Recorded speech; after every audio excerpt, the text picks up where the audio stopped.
女鬼有什么好怕的？他有种出来试试。贫道名叫贾胜，可帮诸位驱邪避灾。哎，陈平安要知道地图被我动了手脚，别说收我做徒弟了，非打死我不可。好臭的妖气，长城无来轰顶！说明啊，我们是不是真撞上鬼了？天底下的读书人，全是负心人！阿赞，让你死！剑之会退。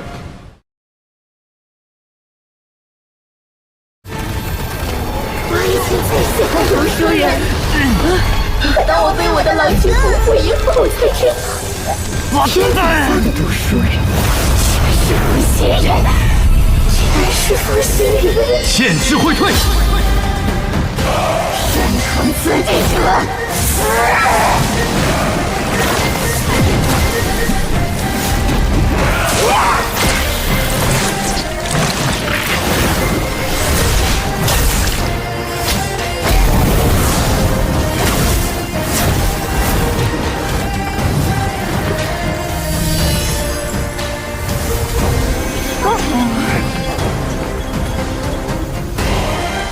一剑破万法，这就是剑修的威力吗？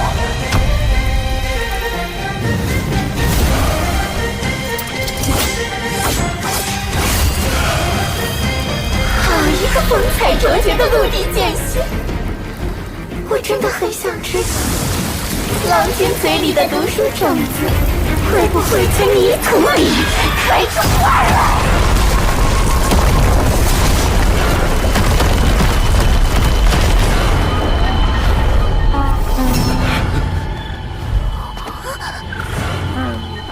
这具尸骸已显出金枝玉叶的中武境气象，连此等高手都惨遭毒手。要不也把你们的头颅摘下来，种在我的花园里？无根浮萍而已，不值得夫人费心。我以前最喜欢读书人了，可我最恨负心郎。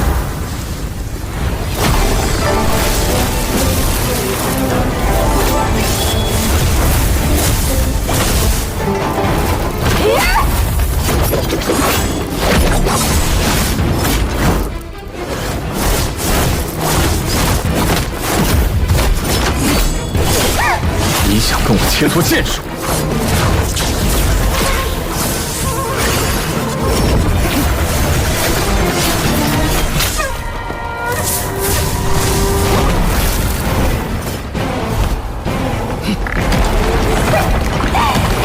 此方地界，你能奈我何？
原来剑还可以这么用。难怪阿良说，炼气士这条修行之路中，以剑修最潇洒，杀力最大，最不讲理。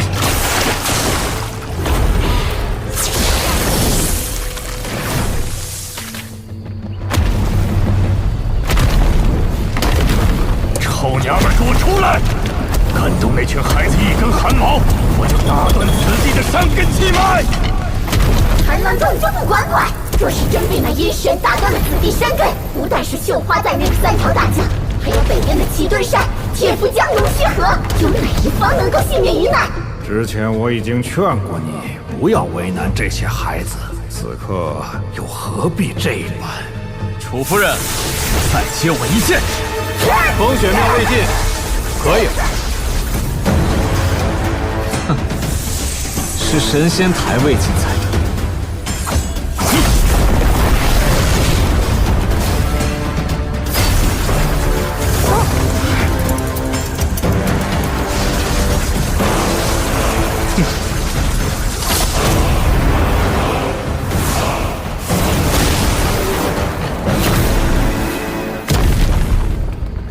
不愧是东宝平州最年轻的上5境剑仙。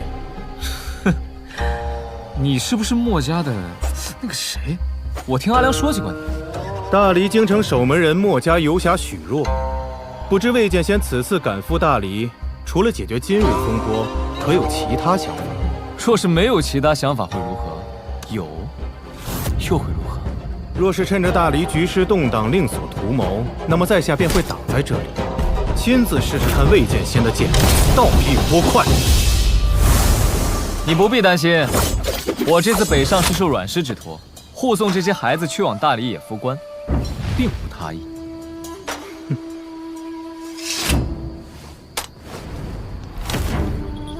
是小妇刀。阿良嘱咐，刀务必物归原主。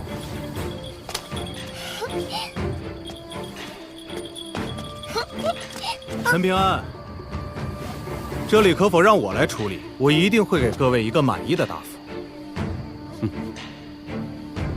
楚夫人，事已至此，该拿出点诚意来了吧？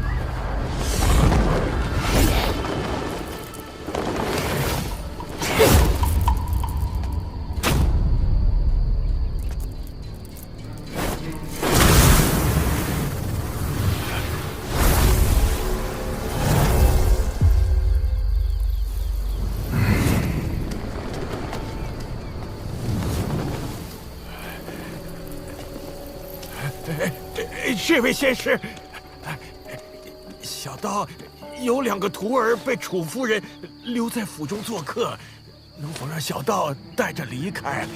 小道只怕徒弟们粗鄙顽劣，会不小心坏了楚夫人的规矩。楚夫人，能否放心？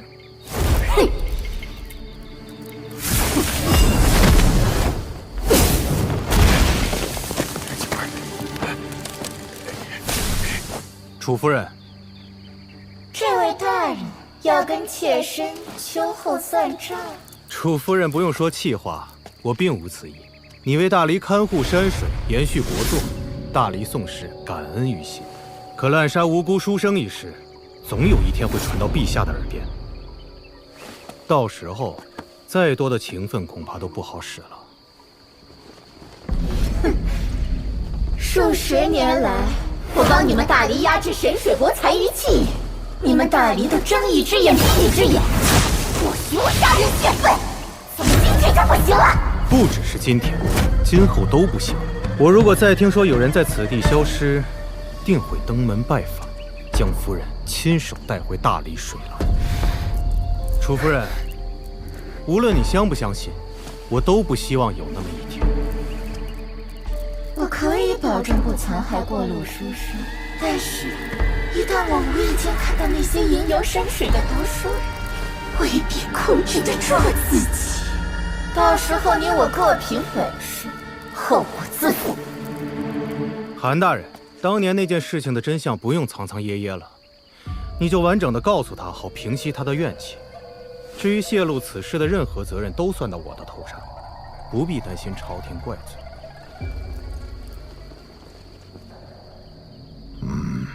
有情皆苦，楚夫人，你的郎君其实并未辜负你的真心，是大黎朝廷为了顾全大局，生怕你离开此地气运紊乱，所以始终不曾告知你真相，故意让你误会了那个书生。事到如今，你还要骗我？你知道我是3岁小儿。我知道的，他若是爱上了谁，就一定是真心喜欢了。那你可曾知，后来他在观湖书院被人联手捧杀，一夜之间声名狼藉，最后失心疯了。疯了？他是大理第一位靠自己的本事考入书院的读书人，自然引起了大隋高氏和卢氏王朝的诸多设计陷害，诸多手段环环相扣，让他以为只差半步就会成为大理第一位被儒家学宫认可的君子。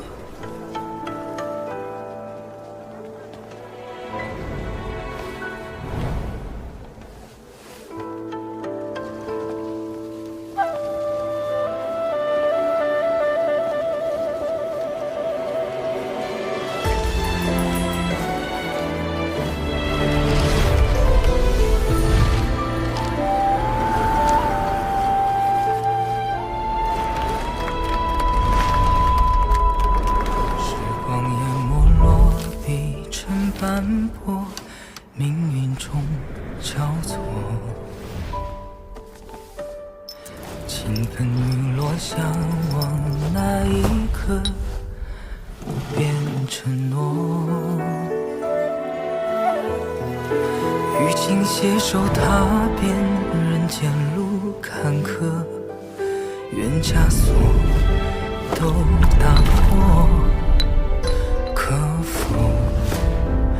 容我此生执着？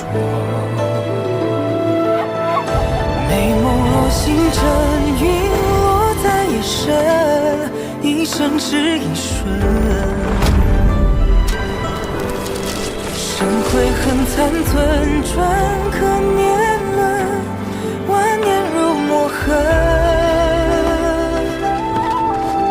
霜华红妆谁在等？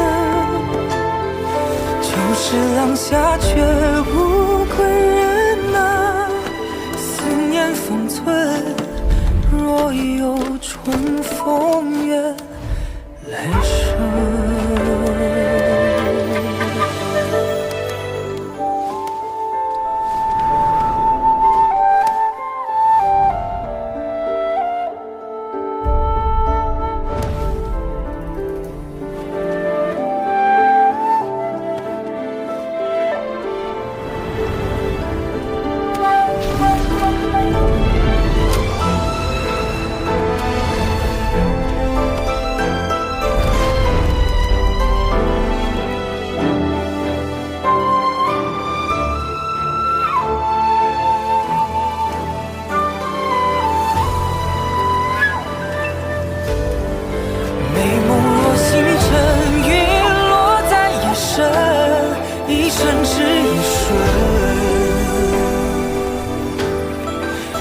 悔恨残存，转可年轮，万年如墨痕。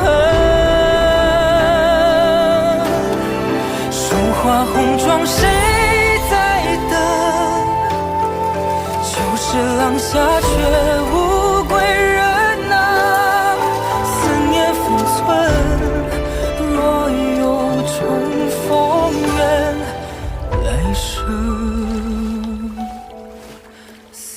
纷纷万千风雪中一人。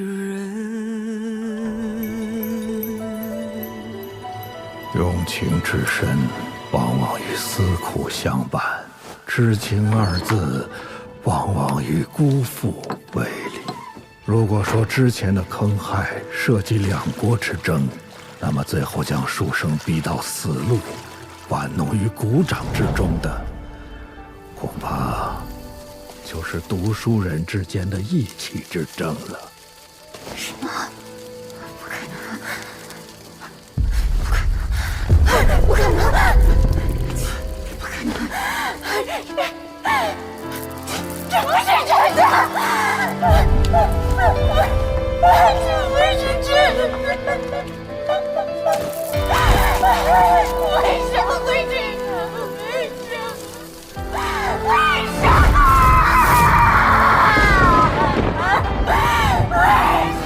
他相信你一定会成为山水正神，所以才执意要成为儒门贤人之上的君子。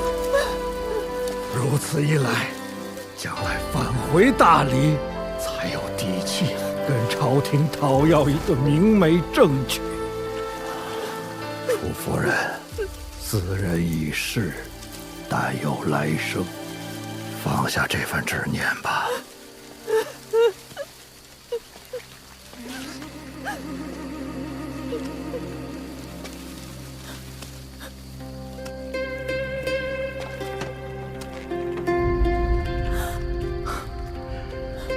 此番必取功名于庙堂，立志业于千秋。莫道前路迢迢，莫问别期几何。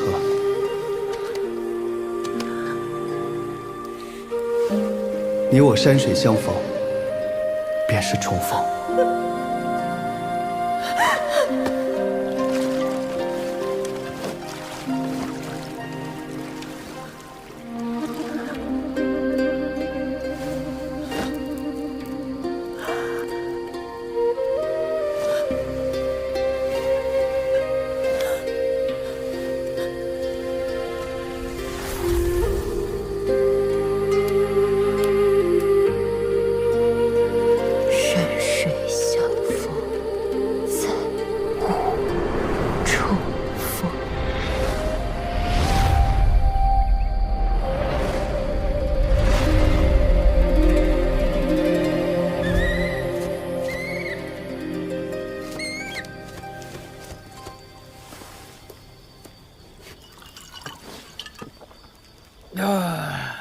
为情所困，见不得出。儿女情长，比剑气更长。阿良说魏晋酒品很差的，看来他真没吹牛。阿良前辈，真是个好前辈。要是没有他点拨，我还跻身不了玉璞境。可是他也真不够意思，我想让他做师傅，可他却说我性情太愚，行事太软，出剑太慢。让我做徒弟的话，他丢不起这个脸。别人都说我魏晋有福缘，可他们哪里知道，越有福缘的人，却往往得不到真正想要的东西。你说对不对，陈平安？魏大剑仙，或许正是因为你福缘深厚，才更难以割舍那些真正重要的东西。算了，你福缘这么浅，又怎么会懂？魏大剑仙，你不能再喝了。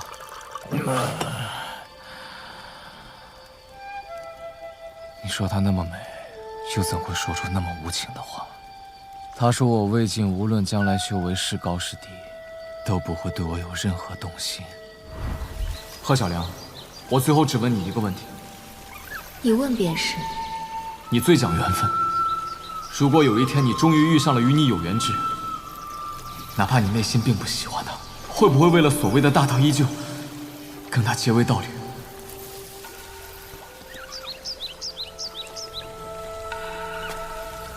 会。也是，你怎么会认识他呢？是我自讨没趣了。世间唯有情字，最不讲道理。罢了，我不能送你们去野夫关了。剑气长城，我一定要去看看。阿良前辈说，那里正值100年一遇的大战，绝对不可错过。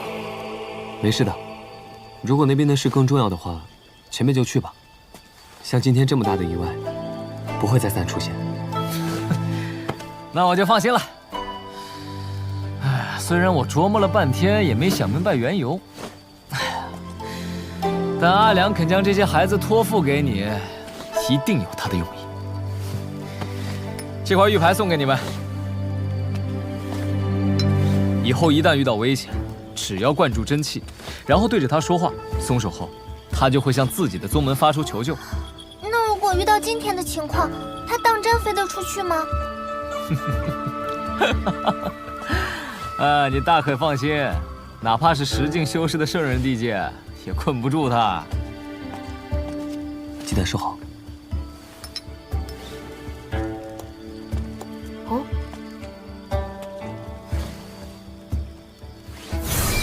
这5个泥人送给你，谢谢你一路帮我照看毛驴。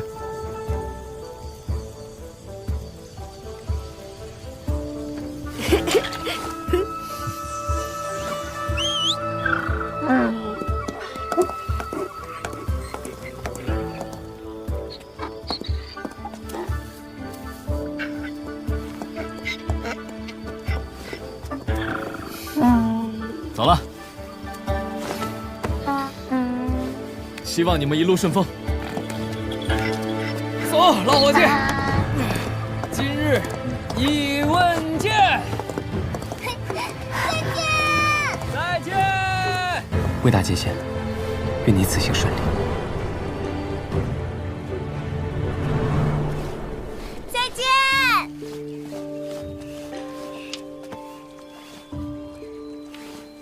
小伙子，这是你的缘分，为师拿不走的。真拿了，反而不是好事，你可得收好了。还真收啊，都不给师傅看一眼。反正石头已经是我的了。狗改不了吃屎。哎呀，你们两个福气真不错呀。这么多年，师傅总嫌弃你们两个出身不好，来路不正。不料回头看来，倒是师傅灯下黑了。师傅，你是不是鬼上身了？九儿都不认识了。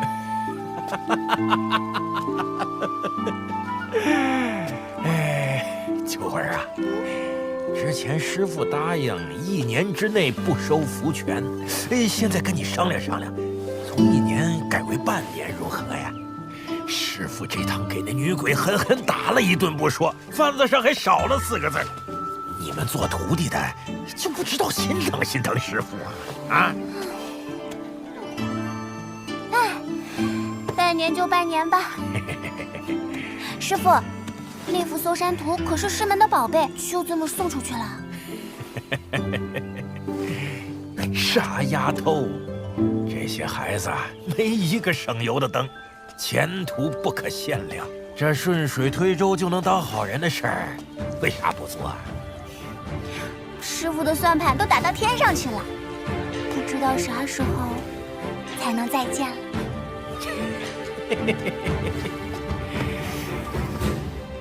这人生的际遇，就像河面上的一个旋儿，转着转着，总会重逢的。你们呀，好好修行，将来总有再见的时候。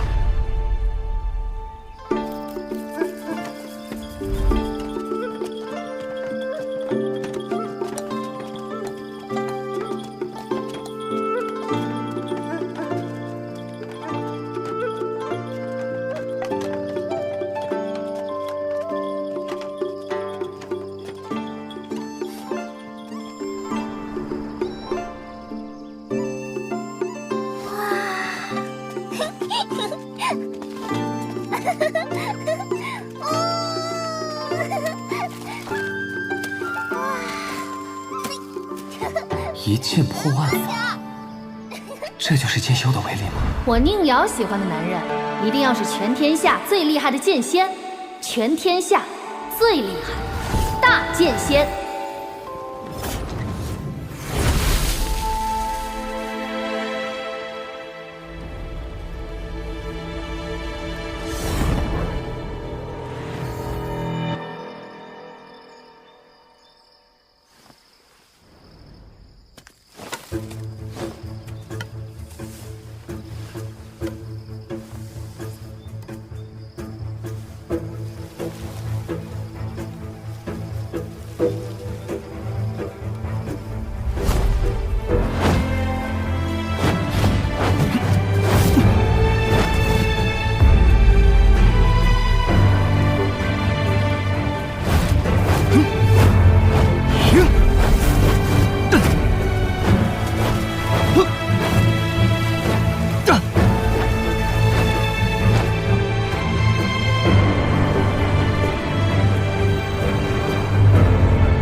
道不可长，欲不可从，志不可满，乐不可极。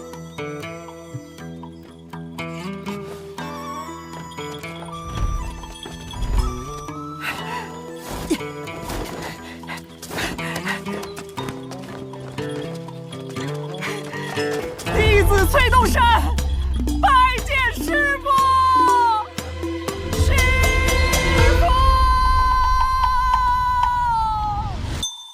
郎君嘴里的读书种子，会不会在泥土里开出花来？风雪庙未尽，可以了。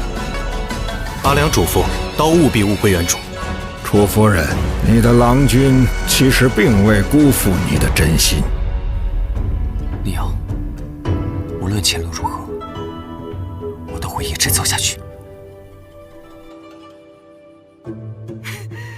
弟子崔洞山拜见师父。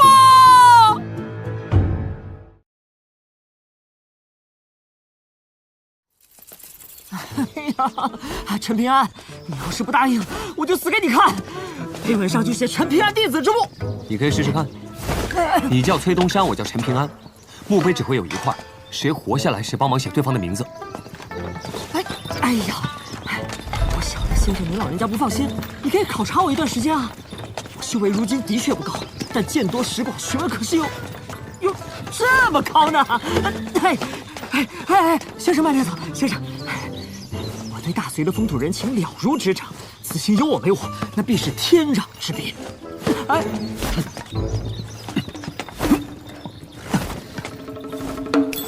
要不要看看拜师礼再说？责备精怪图，这5件修士游历天下，几乎人手一册。我这一册更珍贵，天然孕育出5、6种精美。还有这面雷布斯阴镜，挡得住天下最大剑仙的剑气。笔是藏着一条吃墨鱼的瓷管笔，用完之后无需清洗，小鱼儿会自行帮忙吃干抹净。墨是3锭松涛墨，以手指轻敲就会发出松涛阵阵的悦耳响声。只是今世间，一国皇帝敕封山川神灵用上此纸，才显正统。压箱底的是这把半死不活的本命飞剑，它品相极佳，锋利无比。它最大的好处就是可用后继者养炼剑气，几乎拿来就能用。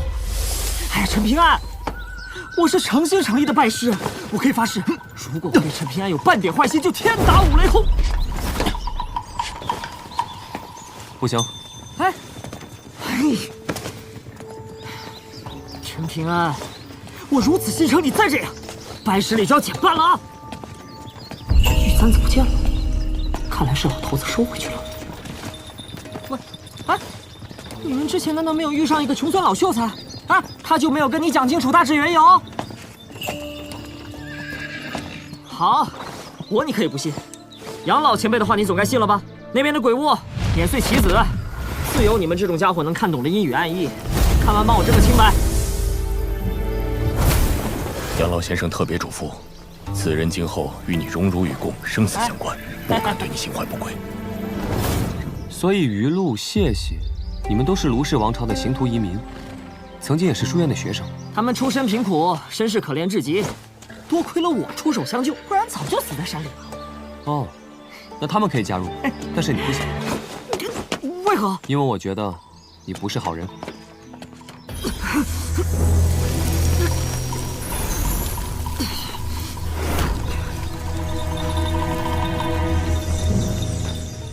这日子没法过了。被人当狗遛呢，还看不出来？要不要我帮你？等你当了陈平安的学生再说。陈师傅、陈大哥、陈大人、陈老祖宗，你就收了我这个徒弟吧！你就收了我这个徒弟吧！陈平安，小师叔，今天所讲的是大礼，天命之谓性，率性之谓道，修道之谓教。老头子，你到底要我怎样让我学陈平安什么？不是说呀！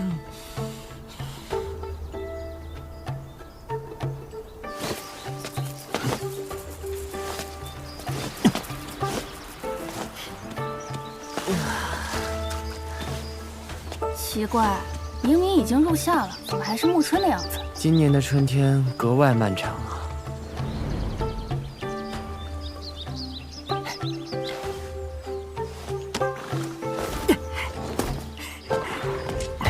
先生，过了野夫关，就算离开大黎国境了。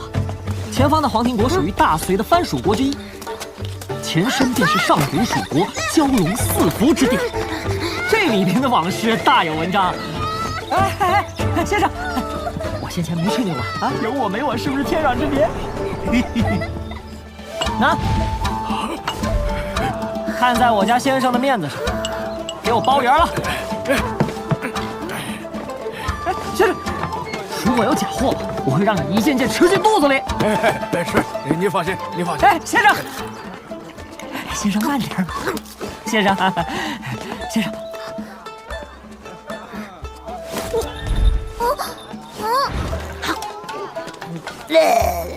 幼稚！求水神老爷保佑，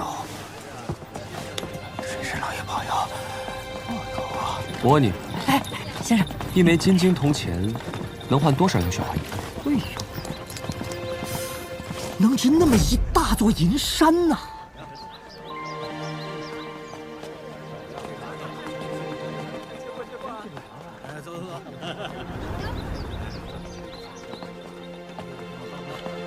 雨露，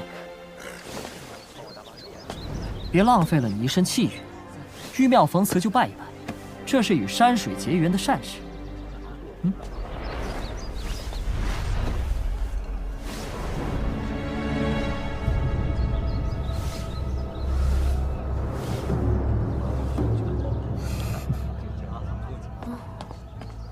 这里一直流传着一条不成文的规矩：无论是人是鬼，只要能够对出服众的下联，就能成为这老城隍的贵客。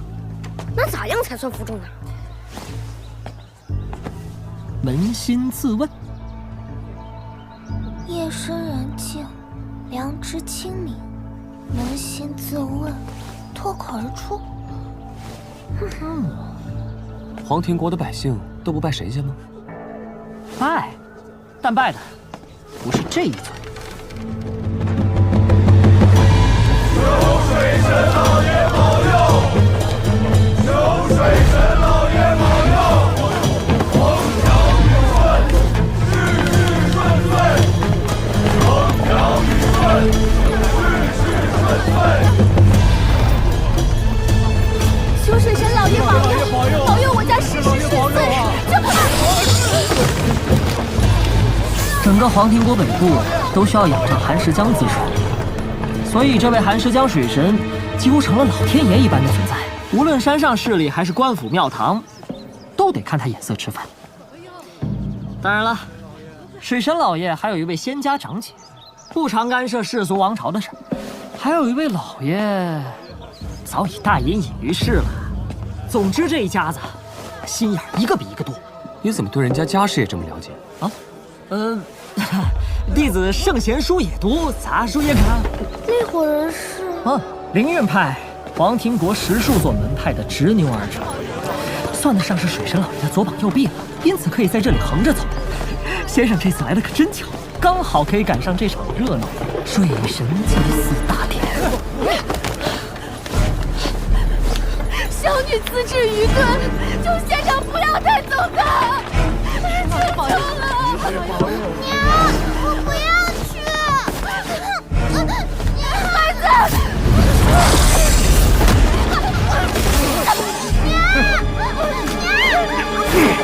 别不知好歹！我家大师兄见你闺女资质不错，才破格选上山。这种机缘别人求都求不来，你还敢拒绝？仙人老爷方方慈悲，我家小女不成事，只会碍了各位仙人的眼。我这有些银子，还望仙人笑纳。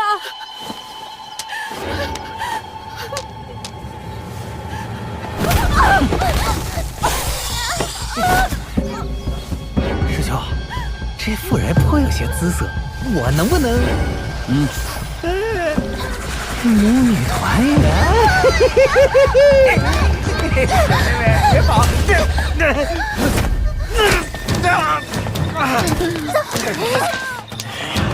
10。呀，这也不错，正好凑一对。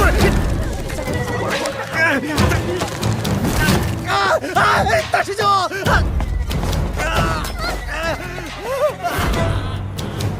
嚯，那人真勇啊！闪开，闪开！看，我是本郡郡守卫理，何事喧哗？魏大人，这群宵小公然干涉我派祭祀，还出手伤人，望大人秉公处理。你们的护蝶呢？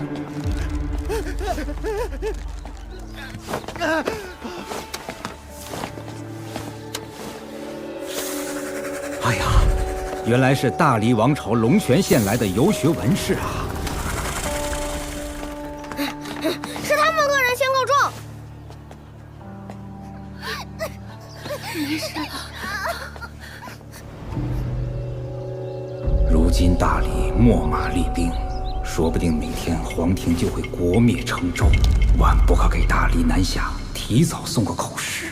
啊，县长是要去大水府进礼吧？莫染了晦气，此事交由我处理，可好啊？有劳。眼下正值寒食江水神大典，各派仙家汇聚在此，还望诸位小夫子入乡随俗，莫生事端。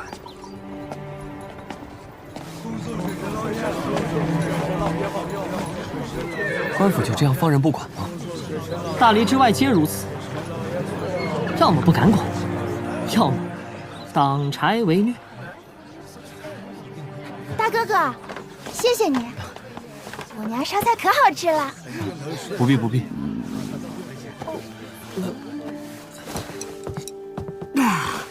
终于吃上山珍海味了，天天喝鱼汤吃腌菜的日子一去不复返了。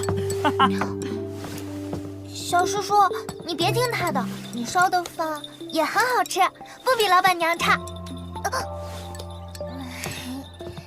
大哥哥，谢谢你，这些是我娘让我送给你的，以后一定还要再来看我们。我们走啦，再见。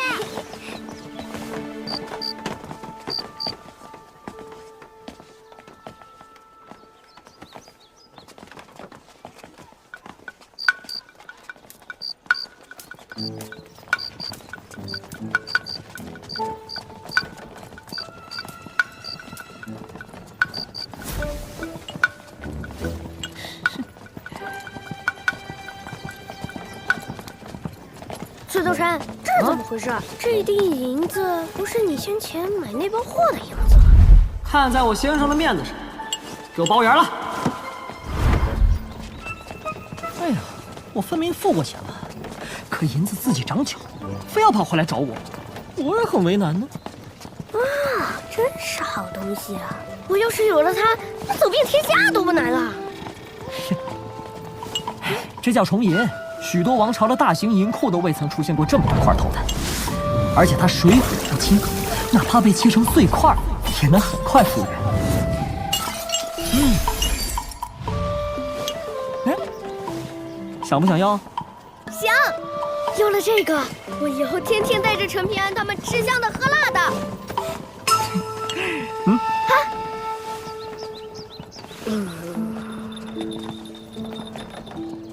还是算了，吃饭付钱，不能赖账。人家好心好意送你东西，你先收下来再说。至于如何使用，以后再按照规矩来。啊，太好了！嘿嘿，哎，开国元老，你收了我这么大好处，能不能想点法子，让陈平安收我为徒啊？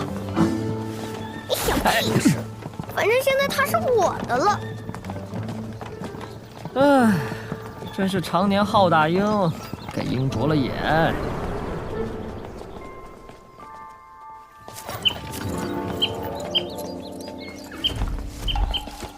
崔东山，你说的那间客栈，真的在这里头？这座秋芦客栈，因为是城隍阁的原址，里头有一口灵泉，所以被一座仙家宗门看重修建而成。入住其中，对修行大有裨益，算得上是顶级奢华的客栈了。如今林守一已经踏上了修行之路，入住其中，一定好处颇多。那很贵吧？一晚也就2000两银子吧。2000两？崔东山，我能不能向你借点银子？利息你来定，将来回到龙泉县，我连本带利还给你。陈平安呐，哪怕你背着一座金山银山，还不是给别人做嫁衣？至于如此殷勤吗？不行就算了。啊！哎呀，师傅向弟子要钱，天经地义啊！说什么还利息，还本钱就行了啊！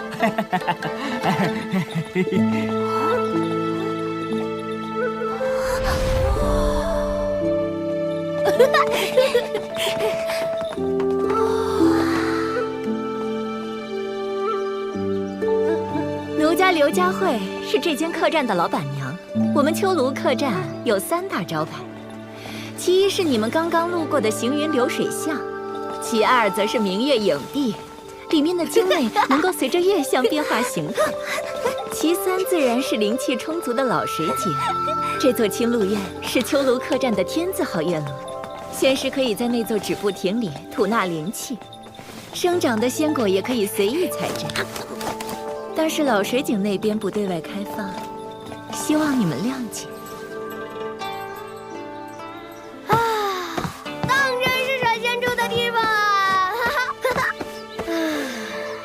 爹娘和姐姐就没有这个福气了。哎，我的重银呢？崔东山，陈平安，你是不是失心疯了？整整2000两银子，就为了在这里住上一晚？你陈平安是郡守老爷的儿子，还是了不起的皇亲国戚啊？哎呀，好心当成驴肝肺的滋味儿，不好受吧？啊？你说林守一会不会把你的私人腰包当成共有财产了？对财务早有概念的他，在一番利弊权衡之后，觉得自己亏了，才朝你发火。怎么，缺斗士跟搅屎棍儿？那你可曾想过，万一你的好心反而连累了别人，你也没关系。比如我用重银买下那一堆破烂儿，看似他财货两空，实则那摊主是一个孤注一掷的赌棍。我若是给了他真金白银，他定会赌到家破人亡。崔东山，你到底要干嘛？我知道你一直在跟我下套，但我想不通这种损人不利己的事儿对你有什么好处？哎，好处嘛，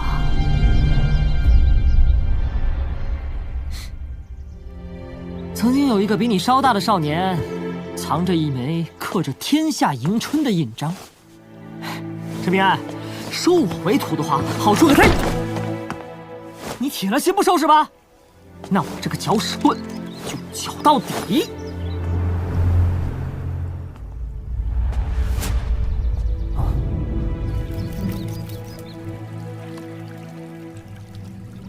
原来印章中的蕴含之物已经重归天地了，难怪今年的暮春如此漫长。陈平安，虽然你我的命数被捆绑在了一起，但事公算计还是人心赤纯，我非要争一争这大道。长路漫漫，博弈徐徐，就看谁笑到最后吧。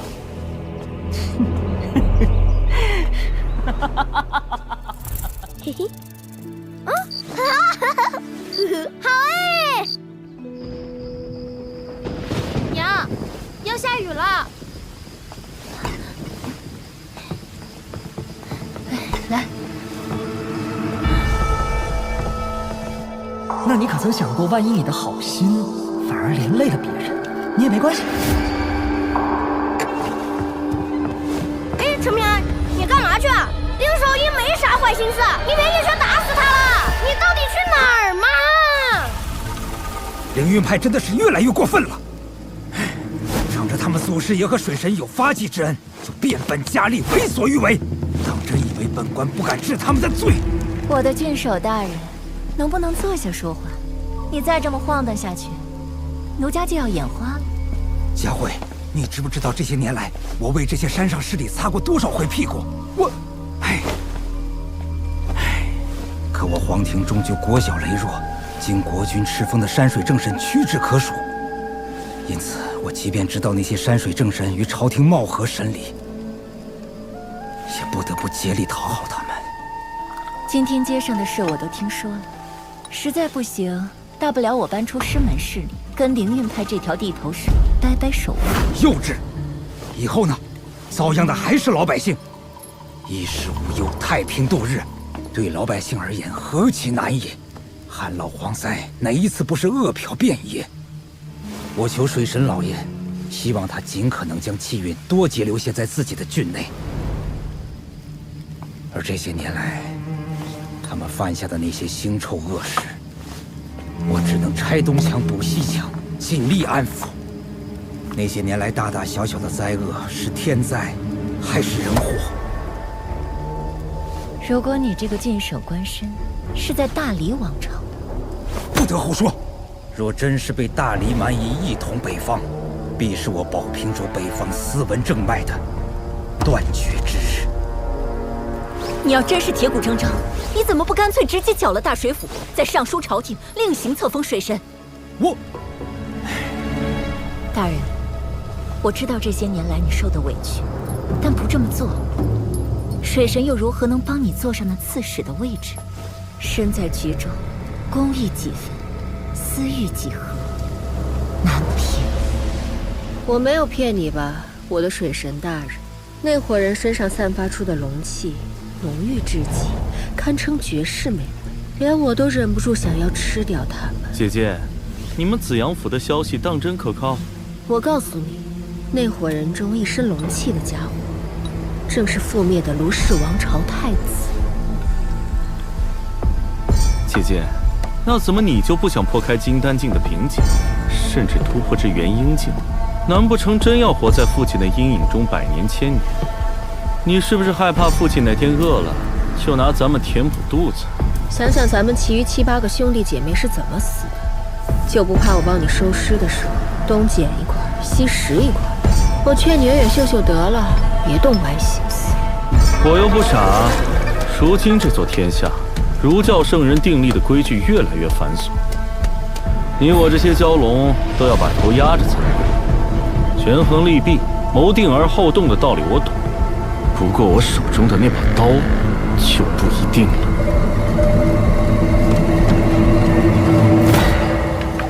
生意上门了，怎么不欢迎啊？要干什么？接下来就轮到那会儿搞爹了。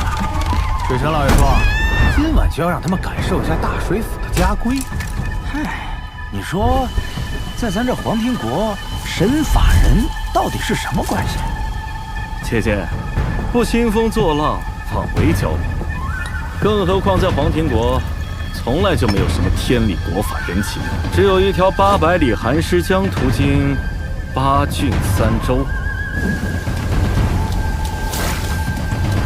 大哥哥，谢谢你，这些是我娘让我送给你的。大哥哥，以后一定还要再来看我们。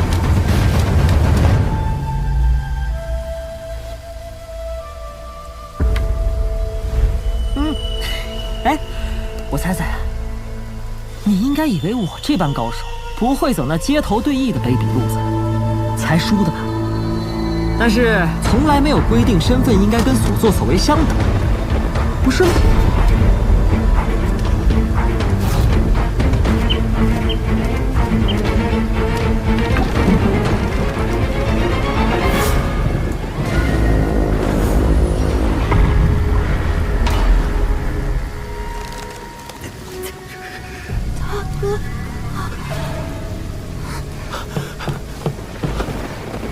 凌云派的坏人要去找你们麻烦，快逃！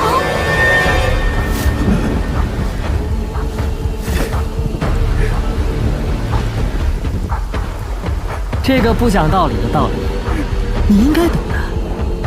他也一样。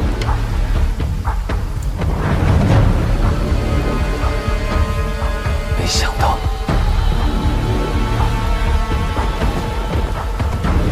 这世道，做了谁眼睛不当人的畜